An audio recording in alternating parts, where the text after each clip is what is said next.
Hi friends, welcome back to Bhoomika Bharat Kannada blogs. ಎಲ್ಲರೂ ಹೇಗಿದ್ದೀರಾ? ಚೆನ್ನಾಗಿದ್ದೀರಾ ಅನ್ಕೊಳ್ತೀನಿ. ನಾನು ಕೂಡ ತುಂಬ ಚೆನ್ನಾಗಿದ್ದೀನಿ.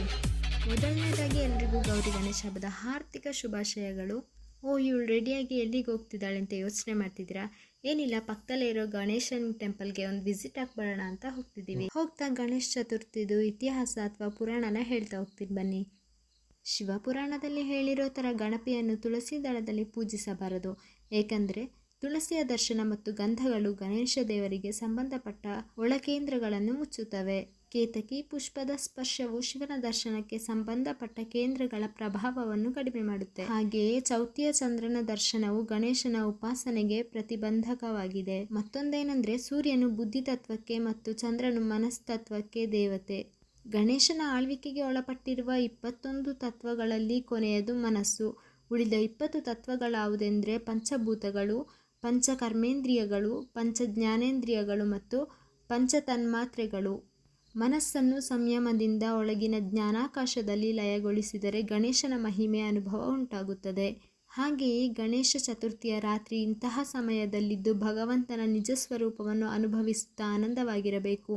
ಹಾಗೆ ಮಾಡದೆ ಅದನ್ನು ಹೊರಗಿನ ಆಕಾಶದಲ್ಲಿ ಕಾಣುವ ಚಂದ್ರರೂಪದಲ್ಲಿ ನೋಡುವುದರಲ್ಲಿ ಆಸಕ್ತಿ ಹೊಂದಿದರೆ ಗಣೇಶನ ಮಹಿಮೆಯ ಅರಿವು ಉಂಟಾಗದೆ ಅವನ ರೂಪವನ್ನು ಹಾಸ್ಯ ಮಾಡುವ ದುರ್ಬುದ್ಧಿಯುಂಟಾಗುತ್ತದೆ. ಗಣೇಶನ ಹುಟ್ಟು ಏನೆಂದರೆ, ಯಾಜ್ಞವಲ್ಕ್ಯ ಸ್ಮೃತಿಯ ಪ್ರಕಾರ ಅಂಬಿಕೆಯು ಗಣಪತಿಯ ತಾಯಿ. ಇನ್ನೊಂದು ಕಥೆಯ ಪ್ರಕಾರ ಆತನು ಪಾರ್ವತಿಯ ಮೈಯಿಂದ ಹುಟ್ಟಿದವನು. ಸ್ವರ್ಣ ಗೌರಿಯ ಮಾನಸ ಪುತ್ರ ಈತ. ಗೌರಿ ತನ್ನ ಮೈಕೊಳೆಯಿಂದ ಆಕೃತಿಯೊಂದನ್ನು ಸೃಷ್ಟಿಸಿ ಅದಕ್ಕೆ ಜೀವ ತುಂಬಿ ಸ್ನಾನ ಮಾಡಲು ಹೋಗಿರುತ್ತಾಳೆ. ತಾಯಿಯ ಅಣತಿಯಂತೆ ಗಣಪ ಮನೆಯನ್ನು ಕಾಯುತ್ತಿರುತ್ತಾನೆ.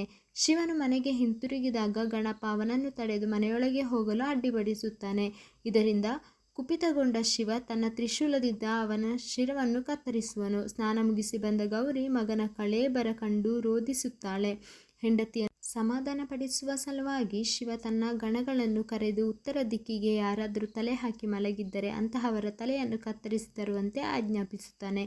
ಅವರು ಉತ್ತರ ದಿಕ್ಕಿನಲ್ಲಿ ಮಲಗಿದ್ದ ಮರಿಯಾನೆ ತಲೆಯನ್ನು ಕತ್ತರಿಸಿ ತರುತ್ತಾರೆ. ನಂತರ ಅದನ್ನು ಗಣಪನ ಶರೀರಕ್ಕೆ ಅಂಟಿಸುವರು. ಹೀಗಾಗಿ ಗಣಪ ಗಜಮುಖನಾಗಿ ಗಣಗಳ ಅಧಿಪತಿ ಮತ್ತು ಮೊದಲ ಆಗ್ರ ಪೂಜೆಗೆ ಅರ್ಹನಾಗುತ್ತಾನೆ. ವಿಘ್ನ ವಿನಾಶಕ ವಿನಾಯಕನಾಗಿರುವನು. ಇಷ್ಟು ಮಾಹಿತಿನ ನಿಮಗೆ ತಿಳಿಸ್ಕೊಡ್ತಾ ಈ ಒಂದು ಮಿನಿ ವ್ಲಾಗ್ನ ಇಲ್ಲಿಗೆ ಎಂಡ್ ಮಾಡ್ತಿದ್ದೀನಿ. ಈ ವ್ಲಾಗ್ ಇಷ್ಟ ಆದರೆ ದಯವಿಟ್ಟು ಲೈಕ್ ಮಾಡಿ, ಶೇರ್ ಮಾಡಿ, ಕಮೆಂಟ್ ಮಾಡಿ, ಹಾಗೆ ಸಬ್ಸ್ಕ್ರೈಬ್ ಮಾಡೋದನ್ನ ಮರಿಬೇಡಿ. Thank you.